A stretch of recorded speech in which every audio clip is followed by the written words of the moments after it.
Friends, నాకైతే ఈ సంవత్సరంలో వ్యవసాయం అస్సలు నచ్చట్లేదు, అచ్చు రావట్లేదు. ఎందుకంటే మనం రెండు రకాల వంకాయ, పొడి వంకాయ, నల్ల వంకాయ వేసినాము. ఏది నారైతే పోసినాము. మనకు నెల టైం ఉంటుంది కాబట్టి. అదేవిధంగా 2 ప్యాకెట్లు టమాటా నారైతే పోసినాము. ఇక అవి నెల టైం ఉంటాయి అనగా మనము ఆ 15 రోజులనే భూమిని మొత్తం ప్రిపేర్ చేద్దామని చెప్పేసి అనుకున్నా. బాగా డ్రిప్ లైన్లు అవి వేసి పారబెట్టేసిన. మీకు షార్ట్ వీడియో కూడా పెట్టినా, వంకాయ వేద్దామని చెప్పేసి పైపులు వరుస్తున్నాను.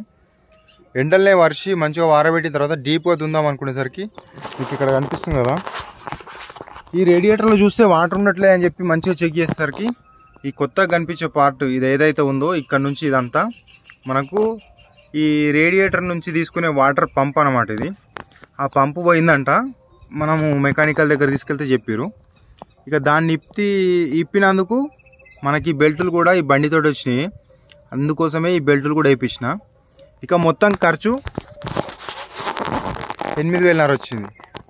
ఆ 8,500 వచ్చిన తర్వాత తీసుకొచ్చిన డీజిల్ పోసి మంచిగా దున్నిన తర్వాత ఎరువు పోసినాం, కల్టివేటర్ వేసినాం. ఇక బెడ్స్ కొట్టుదామని చెప్పేసి అనుకునే టైంకి 3 రోజుల నుంచి నాన్ స్టాప్గా వాన పడ్డది. ఇప్పుడు మళ్ళీ అది దున్ని మళ్ళీ ఆరిన తర్వాత బెడ్స్ కొట్టాలంటే భూమి ఎలా ఉండాలనో మీకు కూడా తెలిసిందే. మళ్ళీ అది ఆరే వరకు మన నారైతే ముసలిదైపోతుంది. దాని గురించి అయితే పైపులు వరిచి వేసేసినాం అనమాట. ఇక అట్లే ఇక నెక్స్ట్ ఖాళీ దీన్ని తీసుకొచ్చి చెట్టు కింద పెట్టేసరికి ఇక్కడ పంచర్ అయిపోయింది. మనం రాళ్ళు రప్పలలో దున్నే వాళ్ళం కూడా కాదు, ఎందుకంటే మనది సొంత భూమిలో దున్నుతాం కాబట్టి అట్లా తెచ్చి పెట్టేసరికి పంచర్ అయింది.